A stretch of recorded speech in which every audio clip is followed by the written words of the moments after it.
Well, good evening and welcome to the Arbor Hills Nature Preserve in Plano, Texas. Tonight's exercise is part one in a series of field tests of the POWERTAC W.O.F.T flashlight. I want to thank POWERTAC for sending me the light and making these reviews possible. Now, full disclosure, I have a good 12 years of experience using POWERTAC lights in a professional capacity.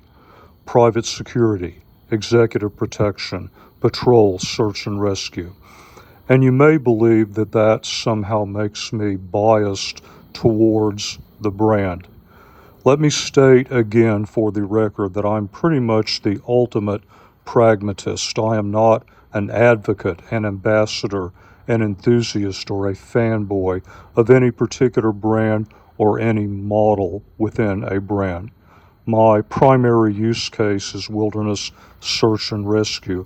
I really don't care what gear I use or who the manufacturer is as long as it works for me. And I don't care if I'm using something now and 6 to 8 months later I use something different. POWERTAC is very well known in the military and law enforcement communities, much less so outside of that. There is, however, a lot of information online about this W.O.F.T. POWERTAC gave a superb introduction to the product at SHOT Show earlier this year. I will give you a link to that video. There are 2 websites online. I'll give you the URL to both of those. I have seen one unboxing video, and there may be a couple of other written reviews out there. What I'm really interested in are the unanswered questions, and those seem to cluster around performance, runtime, and self-defense, particularly because self-defense is a big marketing feature for this light. In terms of performance, what does the beam look like? How does the light perform under realistic conditions, realistic circumstances, realistic scenarios? Runtime. Most runtimes that you see on a box or online are ANSI FL1. Very crudely stated, that is the amount of time with a fully charged battery to place the light in a particular output level until it decays to 10% of that output. Well, from a practical perspective, that does not tell me much.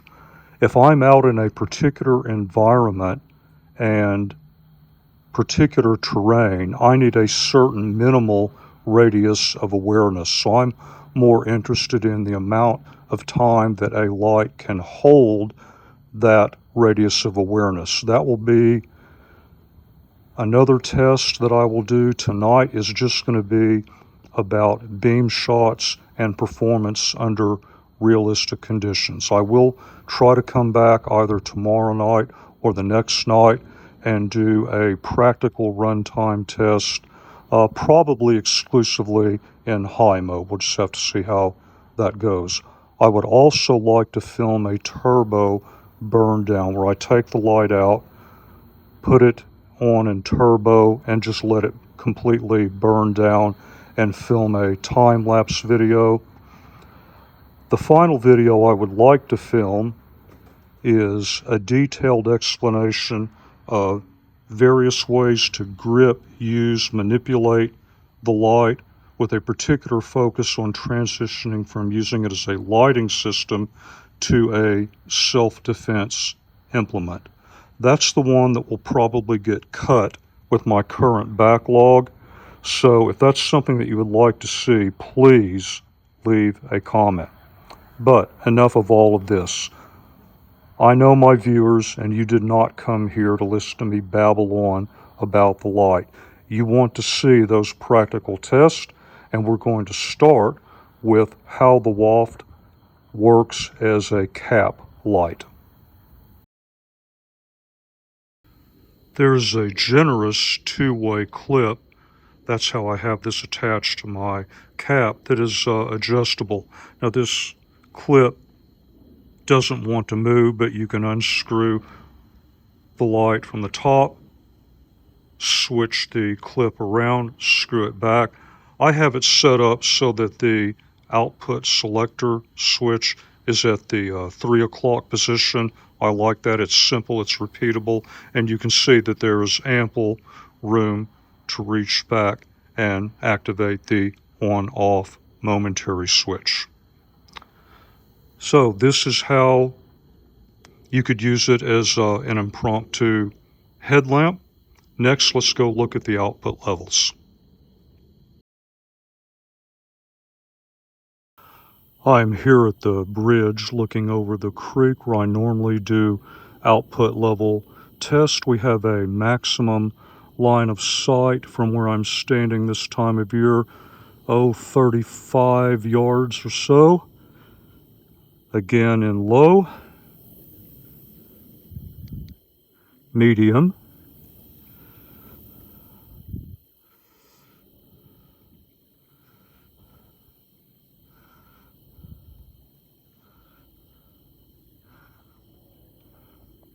move over just a bit to my left, high,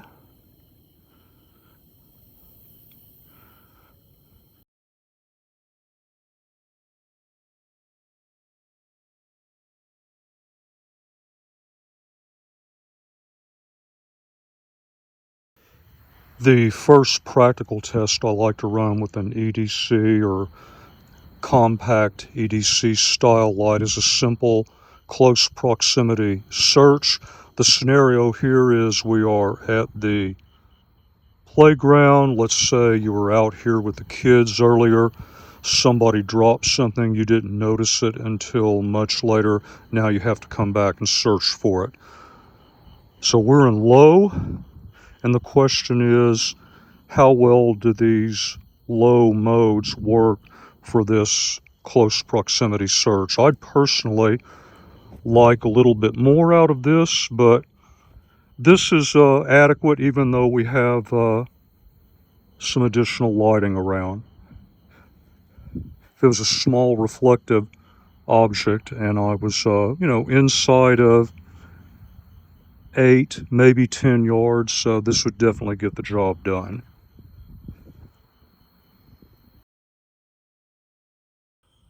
This is another favorite, path following. This is medium, so I'm always interested in, if you get jammed up, you stay out longer than you think, maybe get a little lost, and then it's dark when you're forced to make your way back. Let's say this is the only light you've got. How is it for following a groomed path and maintaining that radius of awareness? Medium is definitely getting the job done. You can see back into the trees there. If there was eye shine out there, I could definitely detect it at a suitable distance, and I can get important information about the terrain in front of me, as well as constantly check my 6 to ensure that there are no eyes staring back at me. So that's a good look at medium. Here is a test on high. From this position, I'm about 33, 35 yards across the creek up to the maximum line of sight at the opposite shore and tree line. Let me pan around to the right. Good 23, 24 to that sign, and then I'll pan again. Distance increases along this tree line, then it gets a little bit closer, and then we get to the point where the path curves out to the right, and I've got excellent visibility well into that tree line.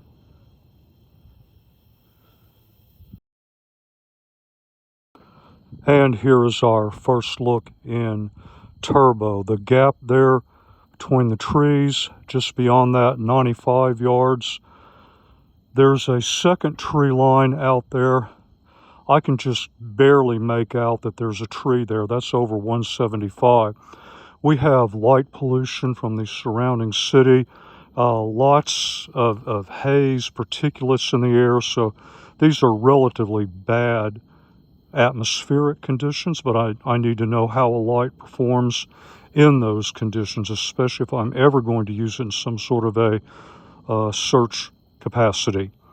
All right, next we'll look at a turbo burn down. I've got to wait for this to cool down just a little bit, and we'll see how it goes.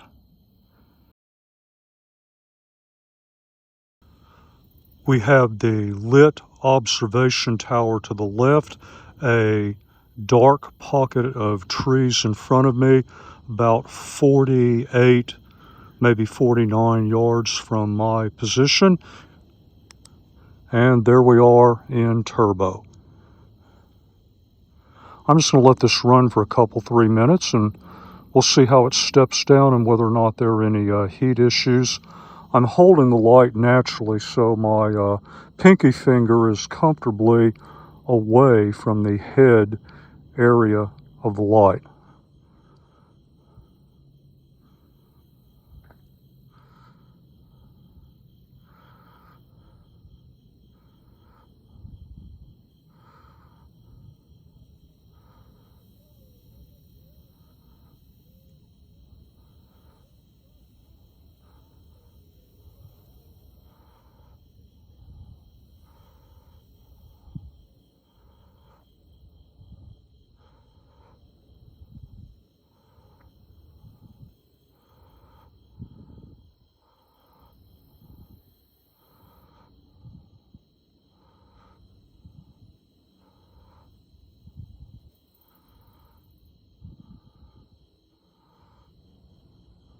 Over a minute.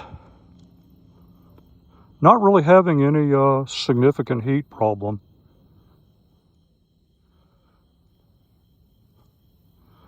But no heat generally means regulation, which means step down.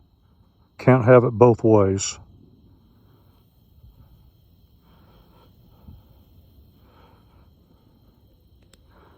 Okay, I'm gripping the light tighter now, and I can start feeling some heat.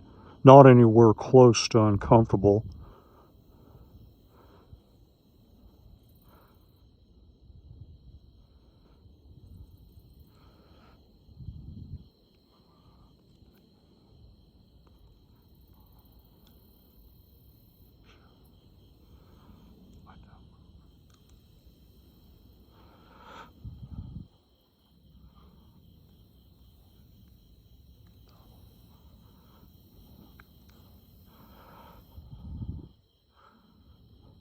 Still no appreciable heat. I could keep this up for a long time, and I'm gripping the light somewhat tightly. Now I'm letting my fingers slide up closer to the head area, and that's where I'm noticing some heat. But again, nothing that's even coming close to forcing me to want to let go. Let's go back and forth one more time.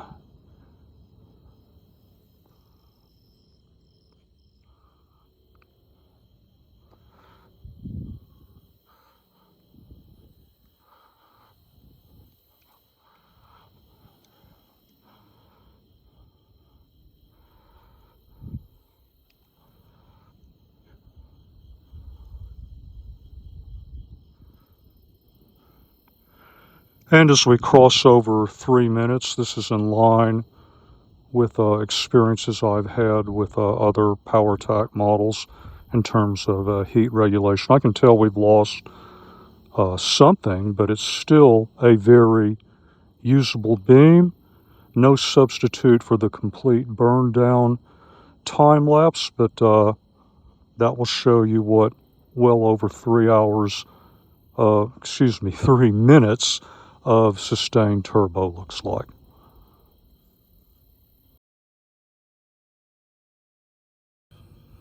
So here is another test in medium at the top of the observation tower, a good 35 plus yards into that far tree line. And this is a slightly backlit situation. There's a very modest amount of light above me and behind me.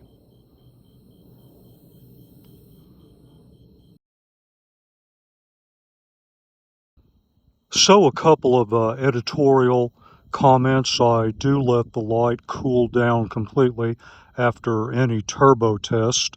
This is my headlamp in 400 lumen flood. I've also transitioned to gloves for the remainder of the exercise. I need to test how lights work with gloves because I operate year-round, and even now there's a nice breeze out, but it's still very humid, so my hands are sweating quite a bit. I do not want any rapid access to gear tonight to be prohibited by sweat. So, question, can you use this light in tandem with a headlamp? Here's a perfect situation. This is my search and rescue headlamp, but I've got it on 400 lumen flood. This is very typical for a lot of hiking headlamps. And let's suppose I hear something out there, it's beyond the range that I can make a detection with my headlamp. I've got the POWERTAC pre-staged and high, so let me bring it in here. And at this mode in particular, I think it's a perfect complement to a typical hiking headlamp. This is not the type of light that I would purchase in advance to frequently use as a constant on asset, but in tandem with constant on assets like headlamps, something that I would use in occasional brief intervals. For the size, this is looking really nice.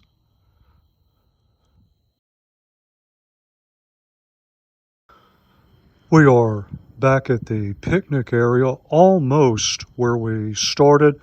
Got some light all around, but then we have some dark pockets. I've got the W.O.F.T pre-staged in low.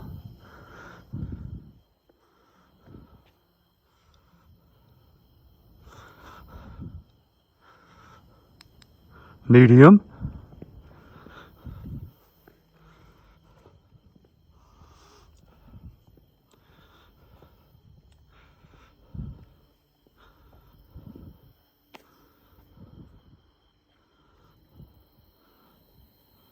Okay, take a good look at these areas. I want to show you a couple of things.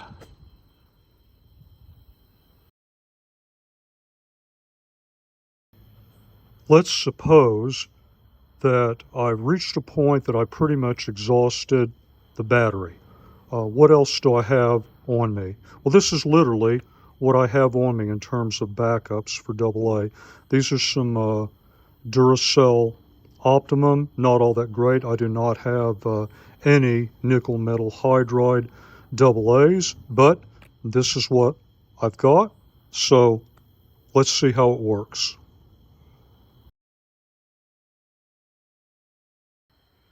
And here we go again. Let's go for the glory, right to turbo. Okay, I told you that wasn't going to be all that great, certainly relative to the factory battery, but you know what? It really beats my cell phone.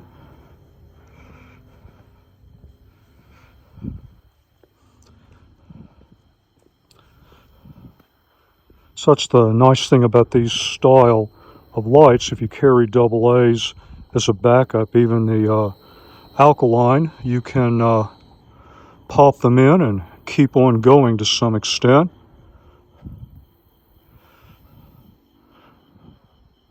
Not even as good as the results we got in medium, but like I said, sure beats my cell phone light hands down. All right, I got one more thing to show you on the subject of alternate sources of power.